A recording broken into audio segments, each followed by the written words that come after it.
జగన్మోహన్ రెడ్డి ముఖ్యమంత్రి అయిన తర్వాత రాష్ట్రంలో ఎస్టీ ఎస్సీలకు ఒరిగేదేమీ లేదన్నారు విజయవాడ టీడీపీ కార్పొరేటర్ చెన్నుపాటి ఉషారాణి. కోడికత్తి కేసులో దళితుడైన శ్రీనివాస్ను 5 సంవత్సరాల నుండి బెయిల్ రాకుండా హింసిస్తున్నారని అన్నారు. తన కుమారుడికి న్యాయం చేయాలంటూ పోరాడుతున్న శ్రీను అమ్మా నాన్నను అరెస్ట్ చేయడం దుర్మార్గమన్నారు.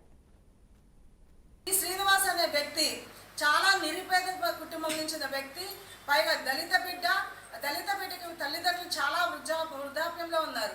వాళ్ళ అమ్మగారిని కూడా నిన్న మీరు చూసే ఉంటారు. విజయవాడలో ఆమె కొడుకు జైల్లోనే 12వ తారీఖు నుంచి నిరాహార దీక్ష చేస్తున్నానని చెప్తుంటే ఆమె ఇక్కడ విజయవాడలో గాంధీనగర్లో అక్కడ నిరసన కార్యక్రమం ఆమె శ్రీనివాస్ అన్నయ్యను ఆమె తల్లి కలిసి అక్కడ నిరాహార దీక్ష చేస్తున్నారు.